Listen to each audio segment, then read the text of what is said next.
Hi, this is Sally from babythrive.com.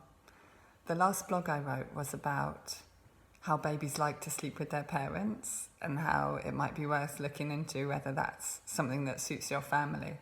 But this is a separate tip. This is the other option, which is if you really do want your baby to sleep independently but they're not up for it, this is little tips to try and bridge the gap between sleeping in your arms and sleeping independently.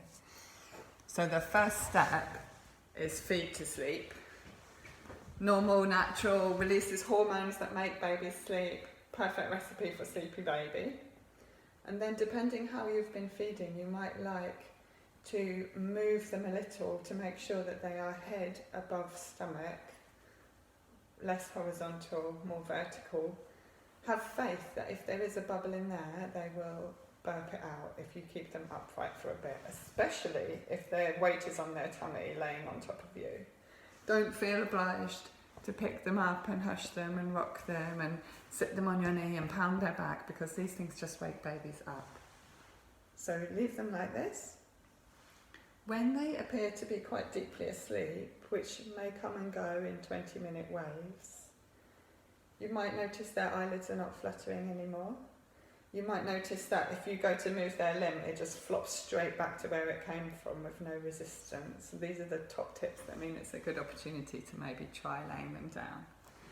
So you move with your baby, you keep them close to your heart and they can feel your warmth, and you gently, this is going to be a sideways thing, try and get them to lay down sideways.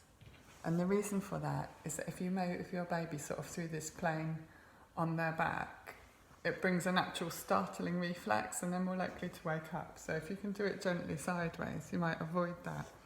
And then they might need you to stay with them for a minute longer so they can feel your breath and your warmth and your heartbeat. And once they're calm there, you may be able to lay them down and move away. Another top tip that parents like is to keep a warm hot water bottle in the sleep surface, which might be obviously a bassinet or a cot or a crib, and that makes sure that it's nice and warm when the baby reaches it and it's not too shocking in comparison with being on your body.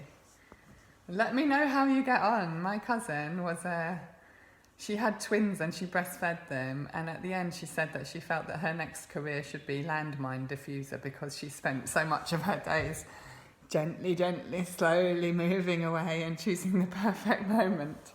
So it is a bit of a skill. I'll be interested to hear how it goes.